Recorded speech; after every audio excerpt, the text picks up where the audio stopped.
This is Eric. He's a freshman student at CCSU. And like any other college student, he remembers his first orientation day like yesterday.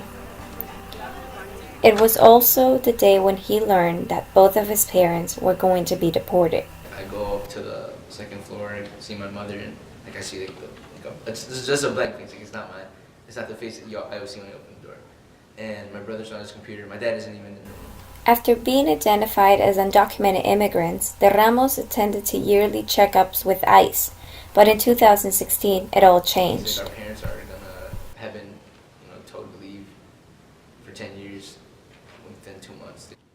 Just a few months short to his 18th birthday, his mother had to sign a standby guardianship for Eric's older brother to become his legal guardian. In 2015, 17.9 million children under the age of 18 live with at least one immigrant parent. This is also the case of Evelyn Reyes. Her father faced deportation in August 2017. His case became public after he decided to avoid deportation by taking refuge at the First and Summerfield Church in New Haven. Evelyn remembers how hard it was for her father to decide to stay as a fugitive in the country. That night, because we were all here packing his bags, and then my dad was just so confused, frustrated, he didn't know what to do. So then we all came together and we were like, what, let's really decide what we're gonna do, because we didn't want my dad to leave. So then he looked at us, and then that's when he knew that he can't stay away from us. He wants us to be together. After rallies, petitions, and campaigns on social media, the Ramos and Reyes cases became more public. On October 19th, the Ramos cases was reopened by a judge in New York.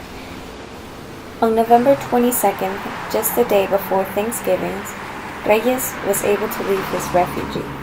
The community is thankfully coming out to support these families. Many of these families, they don't want to bring their case to public because it's of course a very, very difficult situation. But for many of them, it's the last resort to have their voice heard. No one likes for their families to get separated, and even whoever's watching this, try to put yourself in those people's shoes. Your mom, your dad, they get just taken away just like that. So currently, both the Ramos and the Reyes cases are still being considered, yet no resolution has been announced by ICE.